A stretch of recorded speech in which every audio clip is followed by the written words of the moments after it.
সম্মানিত উপস্থিতি, আমরা আল্লাহ পাকের শুকর আদায় করি। কিছুক্ষণ আগে হুজুর শ্রীমঙ্গল শহরে এক তাফসীর মাহফিলে আলোচনারত ছিলেন। অসুস্থ হয়ে সেখানে তাফসীর সংক্ষিপ্ত করে আমাদের মহব্বতে চলে আসছেন। হুজুর অসুস্থ, এরপরও আসছেন, এই জন্য আমরা সকলে শুকর আদায় করি আলহামদুলিল্লাহ। ইসলামী সম্প্রীতি সমাজ কল্যাণ পরিষদের সংগ্রামী সভাপতি হযরত মাওলানা ভারপ্রাপ্ত সভাপতি হযরত মাওলানা ইসলামুল হক শেরপুরি সাহেব সহ পরিষদের সদস্যবৃন্দ আজকের প্রধান অতিথি হুজুরকে সংগঠনের পক্ষ থেকে ক্যাশ প্রদান করছেন।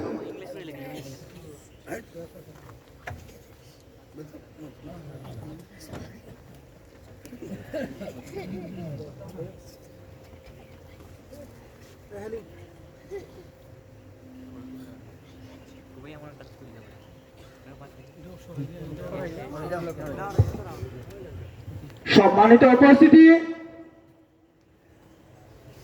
ইসলামী সম্প্রীতি সমাজ কল্যাণ পরিষদ 2009-2001 ইংরেজি সনে প্রতিষ্ঠিত হয়েছিল। প্রতিষ্ঠা লগ্নে থেকেই হযরতের তারিখ পড়ার জন্য আমরা বিভিন্ন মাধ্যমে জানতে পারলাম হযরত একটি তাফসীরুল কুরআন কমিটি হলেই হযরতের প্রোগ্রাম পাওয়া যায় সহজেই। আমরা তাই করেছিলাম, কিন্তু আমাদেরকে এই 20টি বছর এই বাতিল বিরোধীরা আমাদেরকে শান্তিতে থাকতে দেয় নাই। 20টা বছর আমাদেরকে ধীরে ধীরে তারা মারতে চাইছে, কিন্তু আমরা মারতে পারি নাই। আমাদেরকে আল্লামা ওয়ালিপুর হুজুর আমাদের মাহফিলে আসার জন্য অনেক ষড়যন্ত্র করেছে, কিন্তু এই ষড়যন্ত্রের মোকাবিলা এই শেরপুরের মাটির মানুষ, শেরপুরের মুসলমানরা তাদেরকে যে সময় প্রতিরোধ করেছে, সেই সময়ই যেভাবে মোকাবেলা করার প্রয়োজন ঠিক সেইভাবেই মোকাবেলা করেছে। আপনাদেরকে সাথে নিয়ে আমরা মোকাবিলা করেছি ইনশাআল্লাহ। গত বছর মিসিং হয়েছে, হুজুর সাহেবজাদি অসুস্থ থাকার কারণে পরের দিন হুজুর আসছেন আমাদের দরদে, আমাদের মায়ায়, কিন্তু আজকে হুজুর আসতে লাইতে হইতে আমাদেরকে তাদেরকে সতর্ক করতে চাই, সাবধান হয়ে যান। ইসলামী সম্প্রীতি সমাজ কল্যাণ পরিষদ কাউকে দণ্ডা দেওয়া যায় না, কাউকে ট্যাক্স দেওয়া চলে না।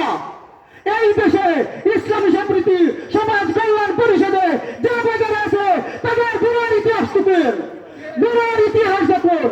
বুড়ার ইতিহাস 70 বছর আগে এই দেশেই আমাদের পূর্বপুরুষরা কওমি মাদ্রাসা প্রতিষ্ঠা করেছে।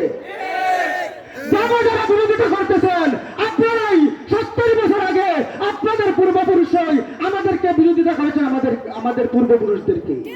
সাবধান হয়ে যান, বিভিন্ন ফেরকা বাতিল আচরণ আহলে সুন্নাত ওয়াল জামাতের আকীদায় আমরা লালিত হই। আমরা এখন পর্যন্ত হুজুরকে ইসলামী সম্প্রীতি সমাজ কল্যাণ পরিষদ 15,000 টাকার উপরে দিতে পারে নাই। হুজুর টাকার লালায়িত নাই। হুজুর আমাদের ইমানি চেতনা, আমাদের আকীদার উপরে হুজুর আগ্রহণ।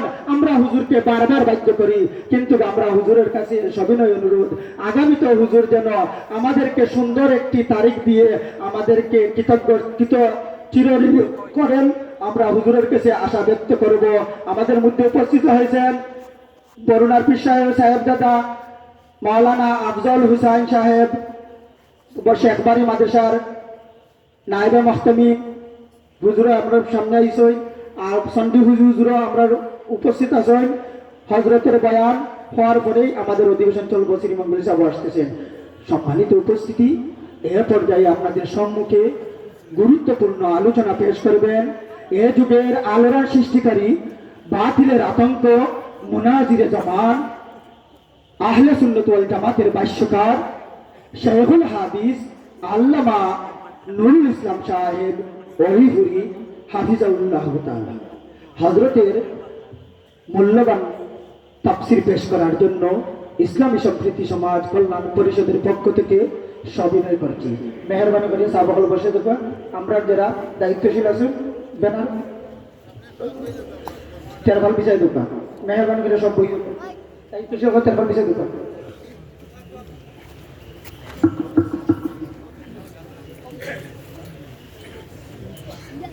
الحمد لله نحمده ونستعينه ونستغفره ونؤمن به ونتوكل عليه ونعوذ بالله من شرور أنفسنا ومن سيئات أعمالنا من يهده الله فلا مضل له ومن يضلله فلا هادي له ونشهد أن لا إله إلا الله وحده لا شريك له ونشهد أن سيدنا ونبينا ومولانا محمدا عبده ورسوله صلى الله تعالى عليه وعلى آله وأصحابه وبارك وسلم. أما بعد فأعوذ بالله من الشيطان الرجيم. بسم الله الرحمن الرحيم. وتوبوا إلى الله جميعا أيها المؤمنون لعلكم تفلحون. وقال رسول الله صلى الله عليه وسلم التائب من الذنب كمن لا ذنب له أو كما قال عليه الصلاة والسلام. শ্রদ্ধেয় সভাপতি হযরত উলামায়ে কেরাম, এলাকার সর্বস্তরের মুসলমান ভাইয়েরা আমার ও আমার পর্দানিশীন মা ও বোনেরা, আমি খুব অসুস্থ অবস্থায় আপনাদের খেদমতে হাজির হয়েছি। কিছুক্ষণ আগে শ্রীমঙ্গলে এক সভায় বয়ান করতেছিলাম। অসুস্থতার কারণে বয়ানের মধ্যে দুইবার আমাকে বয়ান বন্ধ রাখতে হয়েছে। উপস্থিত সময় ডাক্তার আনা হয়েছে, ব্যবস্থা নেওয়া হয়েছে। সাথে সাথেই রেস্টে যাওয়ার কথা ছিল, কিন্তু আপনাদের এই সবার তফসির কমিটির পক্ষ থেকে অনুরোধ করে বলা হয়েছে যে কথা বলতে হবে না, শুধু আপনি উপস্থিত হলেই আমরা খুশি। এই জন্যই আমি আপনাদের খেদমতে হাজির হয়েছি। কথা বলার মতো অবস্থা শরীরে নাই, এখনো বুক দর্শক করতে আছে, কথা বলতে কষ্ট হয়, সুদা হয়ে বসে থাকতে পারি না, এরকম অবস্থা। কাজেই আমি কথা বলার জন্য উপস্থিত হই নাই, শুধু আমার অবস্থাটা আপনাকে জানাই, আপনাদেরকে জানাই, আর দোয়া নেওয়ার জন্য উপস্থিত হয়েছি। এই সমস্ত দিনই মাহফিলের আয়োজন করা হয় মানুষকে জাহান্নাম থেকে বাঁচার পথ দেখানো হয়। দুনিয়ার পরিবেশে আসলেই মানুষ নানা রকম গুনাহে লিপ্ত হয়ে জাহান্নামের পথে ধাবিত হয়। ওই সমস্ত গুনাহ থেকে মানুষকে ফিরাবার জন্য, জাহান্নাম থেকে বাঁচার পথ দেখাবার জন্য এই সমস্ত মাহফিলের আয়োজন করা হয়। আর জাহান্নামের শাস্তির যোগ্য হয় মানুষ একমাত্র গুনার কারণে, এবং অনেকগুলি গুনাহ করতে হয় না জাহান্নামের শাস্তির যোগ্য হওয়ার জন্য। একটা মানুষ জাহান্নামের শাস্তির যোগ্য হওয়ার জন্য একটা গুনাহই যথেষ্ট। বুঝে থাকলে বলেন তো কি পরিমাণ গুনাহ করলে জাহান্নামের যোগ্য হয়? একটা না। আমরা যারা এখানে বসা আছি, আমরা কি জীবনে একটা মাত্র গুনাহ করেছি না অনেকগুলি গুনাহ করে চলেছি? তাহলে আমাদের জাহান্নাম থেকে বাঁচার উপায়, এই উপায় বলে দেওয়ার জন্যই এই তাফসীরুল কোরআন সম্মেলনের আয়োজন। আমাদের জাহান্নাম থেকে বাঁচার উপায়, যে আল্লাহর দরবারে আমরা গুনাহ করেছি, অনবরত গুনাহ করে চলেছি, আমাদের সেই আল্লাহ অত্যন্ত সদয়, অতিশয় মেহেরবান, অত্যন্ত সদয়। তিনি সদয় হয়ে এক আয়াতে বলেন, ইয়া আইয়ুহাল্লাযীনা আমানু লা তাকনাতু মির রাহমাতিল্লাহ, তোমরা আল্লাহর রহমত থেকে নিরাশ করো। কুল ইয়া ইবাদিয়াল্লাযীনা আসরাফু লা তাকনাতু মির রাহমাতিল্লাহ। হে রাসূল করিম সাল্লাল্লাহু আলাইহি ওয়াসাল্লাম, আপনি আমার গুনাহগার বান্দাদেরকে বলে দিন, তোমরা আল্লাহর রহমত থেকে নিরাশ করো। আয়াতের দ্বারা কি বুঝলেন? আল্লাহ আমাদের প্রতি নির্দয় না সদয়? আল্লাহ আল্লাহর নবীকে নির্দেশ দিয়া বলেন যে আমার বান্দাদেরকে আপনি বলে দিন, তোমরা আল্লাহর রহমত থেকে নিরাশ করো। তাহলে গুনাহ করলেই যে জাহান্নামের শাস্তির যোগ্য হয়, এখন শাস্তি থেকে রেহাই পাইলে তো রহমত, আল্লাহর রহমতের আশায় থাকবে। শাস্তি থেকে রেহাই পাওয়ার উপায় কি? আল্লাহ পাক রব্বুল আলামিন উপায় বলে দিয়ে বলেন, ওয়াতুবু ইলাল্লাহি জামিআন আইয়ুহাল মুমিনুনা লাআল্লাকুম তুফলিহুন। হে মুমিন মুসলমানেরা, তোমরা যার যার গুনাহ থেকে তওবা করো, তোমাদের জীবন সফল হবে। যত গুনাহ জীবনে করেছি, এই সমস্ত গুনাহ করা সত্ত্বেও জাহান্নাম থেকে নাজাত লাভের উপায়, আল্লাহর রহমত লাভের একমাত্র উপায় হলো তওবা করে গুনাহ ছেড়ে দেওয়া। নাজাতের উপায় তওবা। এই তওবা শব্দের অর্থই ফিরে আসা। তওবা শব্দের অর্থই ফিরে আসা। এখন বলেন তো, যেই লোক সুদের কারবার করত, সেই লোক যদি সুদের কারবার ছাড়ে না, তাহলে তওবার থেকে ফিরে আসলো, গুনাহ থেকে ফিরে আসলো? এই জন্য গুনাহ ছেড়ে না দিলে তওবা, গুনাহ ছেড়ে দাও, আল্লাহর শাস্তির ভয়ে, জাহান্নামের শাস্তির ভয়ে গুনাহ ছেড়ে দাও। আল্লাহ বলেন, আমি অপেক্ষায় আছি, তোমরা গুনাহ ছাড়তে দেরি হবে, আমি তোমাদের জীবনের গুনাহ মাফ করতে দেরি হবে। আল্লাহ সদয় হয়ে আমাদের সারা জীবনের সমস্ত গুনাহ মাফ করে দেওয়ার জন্য একটা ব্যবস্থা দিয়েছেন, সেটা হইল তওবা। যেমন ভাবে উযু করে পবিত্র হয়ে নামাজ পড়তে হয়, কিন্তু উযুর জন্য 4টা ফরজ আছে। মুখ ধোয়া, হাত ধোয়া, মাথা মাসে করা ফরজ। 4 ফরজ আদায় না করলে উযু হয় না। ঠিক তেমনি ভাবে তওবার 6টা কাজ আছে, 6 কাজ না করলে তওবা হয়। কত ফরজ আদায় করলে উযু হয়, আর কত কাজ করলে গুনাহ মাফের উপযোগী তওবা হয়? 6 কাজ। এই 6 কাজের প্রথম কাজ হইল নিজের গুনার কারণে আল্লাহর কাছে লজ্জিত হওয়া, অনুতপ্ত হওয়া, অনুসূচিত হওয়া, আফসোস করা। হায় রে হায়, আমি করলাম কি, গুনাহ করে আমি জাহান্নামের শাস্তি যোগ্য হয়ে গেলাম। তওবার 6 কাজের প্রথম কাজ গুনাহের জন্য আল্লাহর কাছে লজ্জিত হওয়া।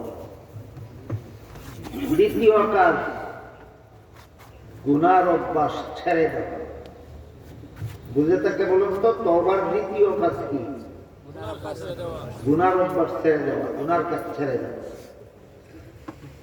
3 নম্বর কাজ হলো ভবিষ্যতে আর কোনোদিন গুনাহ করব না, এই মর্মে আল্লাহর সাথে ওয়াদা করতে হবে। ভবিষ্যতে গুনাহ করব না, এই ওয়াদা পাক্কা ওয়াদা আন্তরিকভাবে আল্লাহর সাথে করলে আল্লাহ পাক রব্বুল আলামিন সন্তুষ্ট হয়ে গুনাহ মাফ করে দেন। এ মর্মে হাদিস শরীফে আল্লাহ রাসূল বলে চমৎকার একটা ঘটনা শুনেছেন। রাসূল বলেন, একবার হযরত মুসা আলাইহিস সালামের যুগে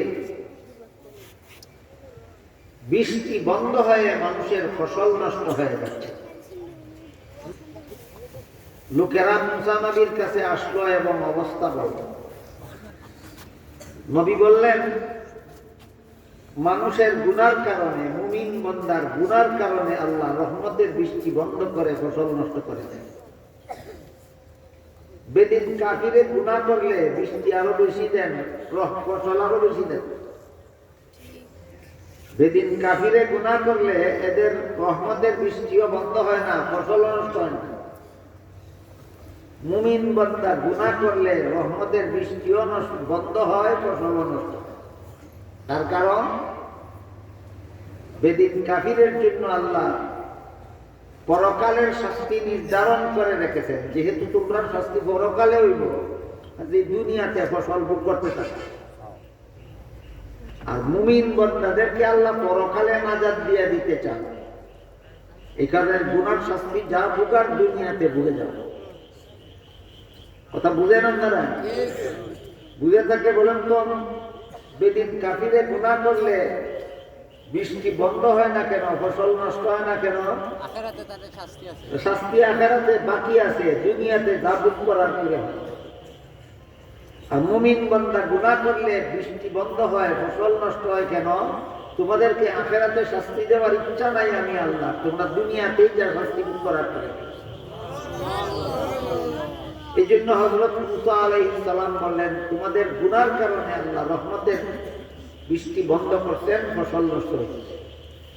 কাজে তোমরা সবাই আসো, আল্লাহর কাছে তওবা করো, আমি তোমাদেরকে নিয়ে দোয়া করি আল্লাহ যেন মাফ করে দেন, রহমতের বৃষ্টি বর্ষণ করে ফসল যেন রক্ষা করে। মানুষ নবীর কাছে আসলো, নবী তাদেরকে নিয়ে আল্লাহর কাছে দোয়া করতেছিলেন, হে আল্লাহ, আমাদের গুনার কারণে রহমতের বৃষ্টি বন্ধ হয়েছে, ফসল নষ্ট হয়ে যাচ্ছে। আমরা সকলে মিলে তওবা করতেছি, আর জীবনে ভবিষ্যতে কোনোদিন কেউ আমরা গুনাহ করব না। আল্লাহ পাক রব্বুল আলামিন দুয়ার মধ্যখানে নবীর কাছে ওহী পাঠাইলেন। আপনার সাথে হাত মিলাইয়া যারা আমিন বলতেছে, তাদের মধ্যে একটা লোক এমনও আছে যে ভবিষ্যতে আরো গুনাহ করার ইচ্ছা রাখে।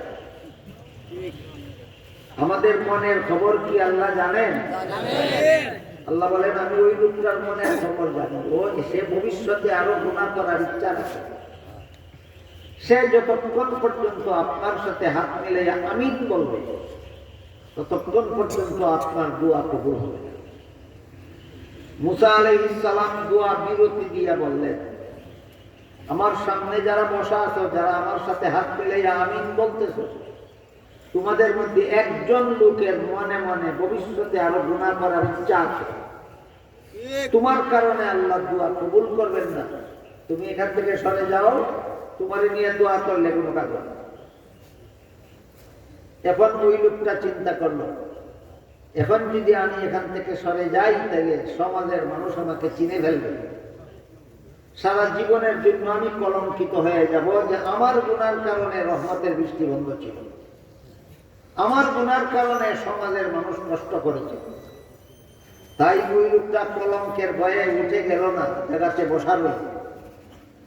আর মনে মনে আল্লাহকে বলল, হে আল্লাহ, আমাকে কলঙ্কি বানাইও না সমাজে, আল্লাহ তুমি জানো আর আমি জানি, আমি কথা দিলাম ভবিষ্যতে আর কোনোদিন গোনা করব না। নবীকে বললো না আল্লাহকে বললো? আল্লাহকে মনে মনে এই কথা বলেন। নবী তো জানেন না আল্লাহর সাথে কি বললো সে। আল্লাহর সাথে এই কথা বলার সাথে সাথে বৃষ্টি শুরু হয়ে গেল। মুসা নবী আল্লাহকে বললেন, ও আল্লাহ, কোন গুনাহগার তো এখান থেকে গেল না, বৃষ্টি হইল কি বলে?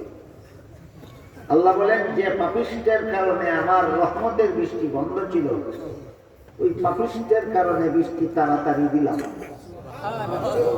নবী জিজ্ঞাসা করেন, পাপিষ্ট কি করেছে? আল্লাহ বলেন, পাপিষ্ট আপনাকে বলে নাই, আমি আল্লাহকে মনে মনে বলেছে আর জীবনে কোনোদিন গুনাহ করবে না, এই জন্য বৃষ্টি এখনই দেওয়া যায়। এই ঘটনার দ্বারা আমরা কি বুঝতে পারলাম? ভবিষ্যতে আরো গুনার ইচ্ছা থাকলে তওবা হয় না, আর গুনাহ করব না বলে ওয়াদা করে। দিল তওবার 3 নম্বর কাজ। 1 নম্বর কাজ হইল গুনার জন্য লজ্জিত হওয়া। 2 নম্বর কাজ হইল গুনার অভ্যাস ছেড়ে দেওয়া। 3 নম্বর কাজ হইল ভবিষ্যতে আর গুনাহ করব না, এই মর্মে আল্লাহর সাথে পাক্কা ওয়াদা করা।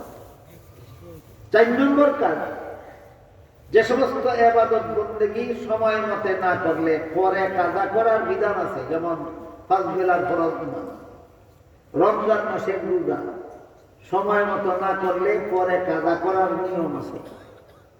এই সমস্ত ইবাদত না করার গুনাহ পরে কাজা করে আল্লাহর কাছে তওবা করতে হবে। ফজরের নামাজ আজকে পড়েন না, এই ফজরের নামাজ কাজা না করলে তওবা হবে না, কাজা করার পরে তওবা করতে হবে। কি বুঝলেন? গত রমজানে আপনি রোজা রাখেন নাই, এই রোজা কাজা না করে তওবা হয় না কাজা করে তওবা করতে হবে? কাজা করে তওবা করতে হবে। যেগুলো তওবার 4 নম্বর কাজ। তওবার 5 নম্বর কাজ হলো, কোন বান্দাকে যদি তুমি অন্যায়ভাবে কষ্ট দিয়ে থাকো, অথবা কোন বান্দার কোন টাকা পয়সা ধন সম্পদ যদি অন্যায়ভাবে গ্রহণ করে থাকো, যারা চুরি করে, ডাকাতি করে, জবরদখল করে, হাইজেক করে, যারা মানুষের কাছ থেকে সুদ খায়, ঘুষ খায়, এরা সবাই মানুষের সম্পদ অন্যায়ভাবে খায়। যত দলে বর্তমানে আমাদের সমাজে অন্যায়ভাবে মানুষের সম্পদ খায়, এদের একদল হইল চুর, একদল হইল ডাকাত, একদল হইল জবরদখলকার, একদল হইল হাইজেকার, একদল হইল সুদখোর, একদল হইল ঘুষখোর, আর একদল হইল মিথ্যা মামলাবাজ। হাদিসে রাসূল করিম সাল্লাল্লাহু আলাইহি ওয়াসাল্লাম বলেন, কেউ যদি মনে মনে জানে যে মামলাটা আমি মিথ্যা করেছি, কিন্তু চাপাবাজি করে যদি মামলা জিতে যায়, তাহলে সে যেন মনে রাখে মামলা জিতছ না, জাহান্নামের সার্টিফিকেট নিছে। মিথ্যা মামলা করে যে দিতে রাসূল বলেন সে জাহান্নামের সার্টিফিকেট নেয়। আপনারা আমার কথা বুঝে থাকলে বলুন, রাসূলের হাদিসটা বুঝে থাকলে বলুন, আমাদের বর্তমান সমাজের কোন মুসলমান আদালত থেকে জাহান্নামের সার্টিফিকেট নেয় কিনা? কিভাবে? মিথ্যা মামলা তুলে জিততে। মিথ্যা মামলা তুলে জিতলে জিতলো না, রাসূল বলেন জাহান্নামের সার্টিফিকেট নিল। এইভাবে আপনারা কতজন মুসলমান জাহান্নামের সার্টিফিকেট নিতে রাজি আছেন? কেউ না? তাহলে যারা সার্টিফিকেট নেয় এদেরকে ফিরান। আপনাদের জানা মতো কেউ কারো বিরুদ্ধে মিথ্যা মামলা করবে, সবে মিলে একসাথে আদালতে গিয়ে বলেন এই মিথ্যা মামলা করছে, আমরা জানি। এরা জাহান্নাম থেকে বাঁচান, একে জাহান্নামের সার্টিফিকেট নেওয়ার থেকে তারা ফিরান। এইভাবে মিথ্যা মামলার মাধ্যমে হোক, সুদের মাধ্যমে হোক, ঘুষের মাধ্যমে হোক, চুরির মাধ্যমে হোক, ডাকাতির মাধ্যমে হোক, জবরদখলের মাধ্যমে হোক, ছিনতাইয়ের মাধ্যমে হোক, যেই ব্যক্তি কাউকে অন্যায়ভাবে কষ্ট দিল অথবা অপরের কোন সম্পদ অন্যায়ভাবে গ্রহণ করল, যাকে অন্যায়ভাবে কষ্ট দিল তারে খুশি করতে হবে, যার মাল অন্যায়ভাবে গ্রহণ করলো তার মাল ফেরত দিতে হবে। এটা তওবার 5 নম্বর কাজ। কত নম্বর? 5 নম্বর। কথাটা আরেকটু পরিষ্কার করে বলি আপনাদের বোঝার জন্য। আপনি আমার 50,000 টাকা অন্যায়ভাবে নিয়ে গেলেন, আমার টাকা ফেরত না দিয়েই আপনি আল্লাহর কাছে তওবা করলেন, আল্লাহ যদি আপনাকে মাফ করে দিল, আমার 50,000 টাকার দিব কে? এইরকম মাফ আল্লাহ করেন। আল্লাহ বলেন আমি এরকম মাফ করি না, এরকম মাফ আমি করি না। যে তুমি আমার বন্দারে অন্যায়ভাবে কষ্ট দিছ, তারে খুশি না করলে আমি আল্লাহ মাফ করবো না। আমার বন্দার টাকা পয়সা অন্যায়ভাবে গ্রহণ করছো, তার টাকা ফেরত না দিলে আমি তোমাকে মাফ করবো না। কথা পরিষ্কার? এটা হইল তওবার 5 নম্বর কাজ। 6 নম্বর কাজ হলো আল্লাহর কাছে কাকুতি মিনতি করে, অনুনয় বিনয় করে, কান্নাকাটি করে আল্লাহর কাছে মাফ চাওয়া। এই 6 কাজের মাধ্যমে যারা আল্লাহর কাছে তওবা করে, আল্লাহ বলেন ফাউলাইকা ইউবাদদিলুল্লাহু সাইয়্যাতিহিম হাসানাত। তার আমলনামায় সারা জীবন যত গুনাহ ছিল সমস্ত গুনাহ মিটাইয়া দিয়া আরোই পরিমাণ সওয়াব আমি আল্লাহ তার আমলনামায় লিখে দিই। সুবহানাল্লাহ। এজন্য হাদিস শরীফে রাসূল করিম সাল্লাল্লাহু আলাইহি ওয়াসাল্লাম বলেন আত-তাইবু মিনাজ যামবি কামাল্লা যামলা। গুনাহ করার পরে এইভাবে যারা তওবা করে এরা আবার বেগুনাহ হয়ে যায়। সুবহানাল্লাহ। বেগুনাহ হয়ে যাওয়ার পরে জাহান্নামের শাস্তি মাফ হয়ে যায়। এই অতীতের গুনাহগার লোকটাই ভবিষ্যতের জন্য জান্নাতের যোগ্য হয়ে যায়। সুবহানাল্লাহ। এবার বলেন তাফসীরুল কোরআন সম্মেলন কেন? আপনাদেরকে জাহান্নামের পথে ছেড়ে দেওয়ার জন্য না জান্নাতের পথে ফিরাইয়া আনার জন্য? জান্নাতের পথে ফিরার ব্যবস্থা তওবা, ফিরার ব্যবস্থা তওবা। কাজে আমরা এই তাফসীরুল কোরআন সম্মেলনের শেষ মুনাজাত যিনি করবেন তার সাথে মুনাজাতে শরীক হয়ে আগে থেকে মনে মনে সিদ্ধান্ত নিয়ে রাখি যে আজকে এখানে আমরা তওবা করে যাব, আর কোনোদিন কোনো গুনার পথে যাব না। আল্লাহ আমার সারা জীবনের সমস্ত গুনাহ আমলনামার থেকে মুছে ফেলবেন, আর ওই পরিমাণ সওয়াব আমার আমলনামায় লিখে দেবেন। আল্লাহ আমাদের সবাইকে তওবার মাধ্যমে গুনাহ মাফ করাইবার, জাহান্নাম থেকে বাঁচার, জান্নাত লাভ করার সৌভাগ্য দান করুন। সবাই বলুন আমিন। সুবহান রাব্বিকা রাব্বিল ইজ্জাতি আম্মা ইয়াসিফুন ওয়া সালামুন আলাল মুরসালিন আলহামদুলিল্লাহি রাব্বিল আলামিন।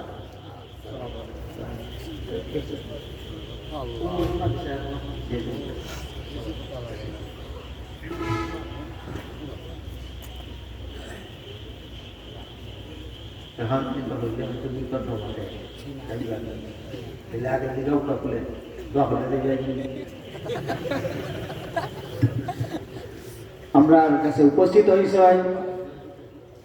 এতদ অঞ্চলের দ্বীনি বিদ্যাপীঠ আনোয়ারুল উলুম উমরপুর বাজার টাইটেল মাদ্রাসার সুনামধন্য মাহতমি সাহেব হুজুর আলহাজ হাফেজ শিহাবুদ্দিন সাহেব দামাত বারাকাতুহুম আলিয়া। আমরা খুশনসিব হুজুরের সংক্ষিপ্ত নসিহত করবেন, দোয়া করবেন। অলিহুরি হুজুর অসুস্থতার কারণে আমরা যে পাইছি ওখানে শুকরিয়া। আমরা আশা এবং আকাঙ্ক্ষা হুজুর দিয়ে আল্লাহ, অলিহুরি হুজুর দিয়ে আল্লাহ যতদিন নেক হায়াতে তৈবা দান করবা, সুস্থ থাকবা, অতদিন পর্যন্ত আমরা মাহফিল আইতে আমরা চাইনি না, চাই না? শেখা চাই এখন নারে দেখো নারে তাকবীর, আল্লাহু আকবার, নারে তাকবীর, আল্লাহু আকবার, বলি বলে জিন্দাবাদ জিন্দাবাদ, শেখুল হাদিস আলী বলে জিন্দাবাদ জিন্দাবাদ, শেখুল হাদিস আলী বলে জিন্দাবাদ জিন্দাবাদ, নারে তাকবীর। বলি হুজুর এগিয়ে চলো, আমরা ঠিক আছে, বলি হুজুর এগিয়ে চলো, আমরা ঠিক আছে। সন্ডিহুরি হুজুর আমরা কাছে উপস্থিত হয়েছেন, কোন তাইনি সন্ডিহুরি। এরপরে আমরা অলিকুল শিরোমণি বরুণা পীর সাহেব হুজুরের সাহেবজাদা লন্ডন প্রবাসী শেখ বাড়ি মাদ্রাসার সুনামধন্য মাহতমিম আমরা উপস্থিত হয়েছি। সকলের অল্প অল্প সময় শ্রীমঙ্গলী সব আইসই, শ্রীমঙ্গলী আইসই নগর কিনা আমার সাবর কথা আপনারা ডাকবানি খেকা যাইবা, খেকা টাকা দেখিলে তুলে যাই ইনশাআল্লাহ, ইনশাআল্লাহ ইনশাআল্লাহ। ইনশাআল্লাহ। সাবাবর আমি সামনে অনুরোধ করে কইছি তাই নসিহত করে আপনারা লইয়া দোয়া করে দিবা। আমার শরীর খারাপ, খুব দরকার করে আমি আর কথা বলতে পারি না। আমরা খুশি হয়েছি।